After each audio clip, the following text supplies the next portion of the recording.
पार्थिव लिंग का निर्माण करना नहीं आता हूं।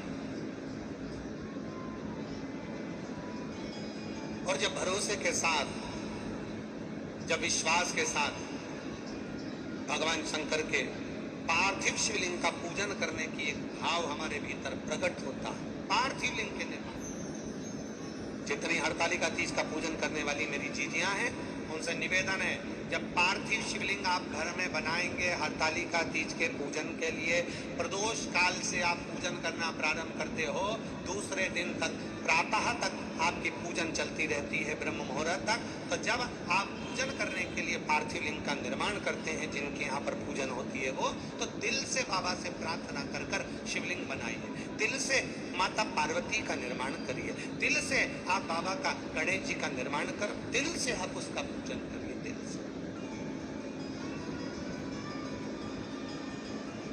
किनको लेकर गई थी माता पार्वती जी?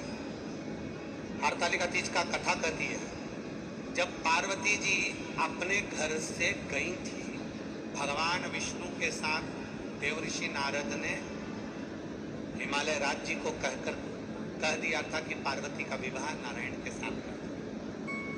पार्वती को जैसे ही मालूम पड़ा, पार्वती जी अपना घर छोड़कर चली गई। अपनी दो सहेलियां थी साथ, दो सखी,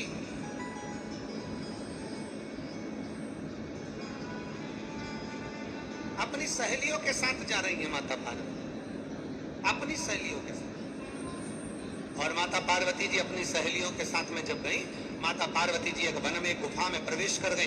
गुफा में प्रवेश कर वन में बैठकर माता पार्वती, दो सखियां, और बहुत ध्यान लगाना महाराज, दो सखी कौन सी है? ये तो पार्वती जी की सखी लिखी है उन्होंने, पर दो सखी कौन सी है? एक अपना मन, एक मन को सखी मान,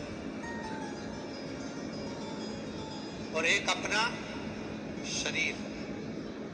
ये दो चीज ऐसी है, कभी कभी ऐसा होता है कि शरीर तीर्थ तक पहुंच जाता है, 200-500-1000 रुपए खर्च कर तीर्थ तक चले गए, और मालूम पड़े वहां तुम्हारा मन ना लगे तो फिर तीर्थ किसका?